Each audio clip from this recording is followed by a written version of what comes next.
तो hi friends, आज की इस वीडियो में हम कक्षा 9 का रसायन शास्त्र चैप्टर 3 अणु, परमाणु और आयन का लघु उत्तरीय प्रश्न का सोल्व करने जा रहे हैं। यदि लघु उत्तरीय का प्रश्न नहीं देखे हैं तो जाकर जल्दी से यहाँ पर देख लीजिए, लिंक शो कर रहा है। चलिए अब क्वेश्चन को स्टार्ट करते हैं। पहला क्वेश्चन, अस्थिर अनुपात का नियम लिखें।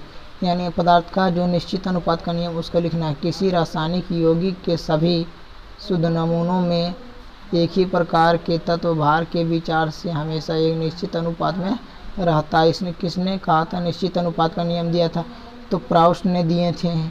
चलिए अगला प्रश्न की ओर। अगला प्रश्न है, किसी पदार्थ A का जो है 5.2 ग्राम और दूसरे पदार्थ B के 2.7 ग्राम के साथ संयोग करके 7.9 ग्राम प्रतिफल बनाते हैं। कैसे सिद्ध करेंगे कि यह द्रव्यमान की अनुसारता के नियम को पालन करता है? चलिए हम इस प्रश्न को देख लेते हैं। इस प्रश्न इसका आंसर होगा A का द्रव्यमान 5.2 ग्राम और B का द्रव्यमान 2.7 ग्राम। हम जानते हैं कि A और B में रासायनिक अभिक्रिया होने पर तो A प्लस B रासायनिक अभिक्रिया जब होगा तो C प्लस D बन जाएगा। और इसमें जो है प्रतिफल यानी पदार्थ का अनुसारता का नियम के अनुसार 5.2 ग्राम और प्लस 2.7 ग्राम को जोड़ देंगे तो 7.9 ग्राम प्रतिफल बन जाएगा। इससे सिद्ध होता है कि द्रव्यमान अपरिवर्तित है। चलिए अगला प्रश्न की ओर। अगला प्रश्न, तीसरा नंबर प्रश्न, परमाणु की क्या विशेषताएं हैं? परमाणु की क्या विशेषताएं हैं? तो इसका कुछ परमाणु का विशेषता है कि यह स्वतंत्र अवस्था में नहीं रहता है, यह स्वतंत्र अवस्था में नहीं रहता है।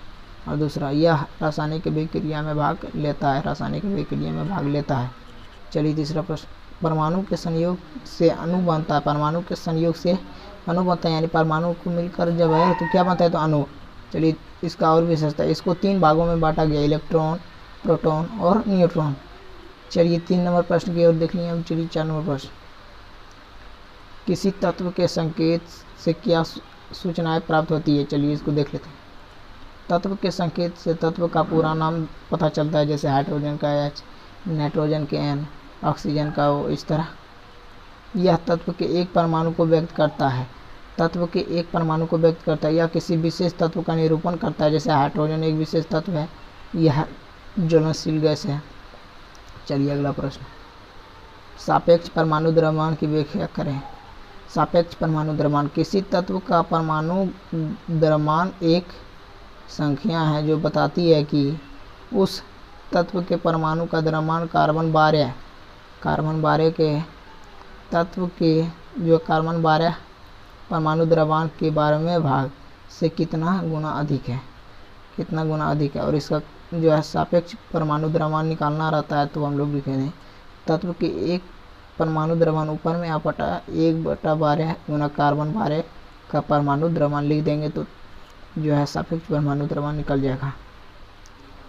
चलिए 6 नंबर, अणु की परिभाषा लिखें। अणु की परिभाषा क्या है? चलिए इसको देख लेते हैं।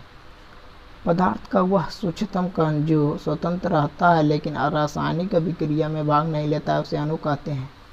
उसे क्या कहते हैं? अणु कहते हैं। अगला प्रश्न, अणु की किन्हीं 2 विशेषताओं को लिखें। यानी अणु की क्या विशेषता दोगे? तो किसी विशेष पदार्थ के सभी अणु सदृश होते हैं, यानी सभी अणु जो है दिखने वाले होते हैं लेकिन नंगी आंखों से नहीं दिखेंगे। दूसरा, अणु स्वतंत्र होता है लेकिन रासायनिक अभिक्रिया में भाग नहीं लेता है। चलिए 7 नंबर प्रश्न को सॉल्व कर चुके हैं हम लोग। चलिए 8 नंबर प्रश्न, पदार्थ के मोल से आप क्या समझते हैं? चलिए इसका आंसर देख लेते हैं। मोल एक SI मूल इकाई है जो पदार्थ की मात्रा का मापन करता है। यह एक गण्य इकाई है। एक मोल में एवोगाद्रो संख्या के बराबर लगभग 6.022 गुना 10⁻23 कणों के बराबर होता है। अगर आप इस प्रश्न को नहीं लिखे हैं तो जल्दी से इसको लिख लीजिए क्योंकि बहुत इंपॉर्टेंट क्वेश्चन है। चलिए 9 नंबर प्रश्न और यह लास्ट प्रश्न होगा। निम्नलिखित पदार्थों का रासायनिक सूत्र लिखें। चलिए सोडियम सल्फेट का रासायनिक सूत्र है Na2SO4। चलिए दूसरा है सल्फर ट्राईऑक्साइड SO3। आज जब बोलेगा सल्फर डाइऑक्साइड तो SO2 होगा, लेकिन यहाँ पर ट्राईऑक्साइड बोला। बेरियम नाइट्रेट यानी BaNO3 बेरियम नाइट्रेट का। कैल्शियम फॉस्फेट का CA3 PO4O। चलिए आज के वीडियो में बस इतना ही। वीडियो पसंद आए तो लाइक, अगर आपको किसी चैप्टर का वीडियो चाहिए तो कमेंट में ज़रूर बताएं। जय हिंद, वंदे मातरम, भारत माता की जय।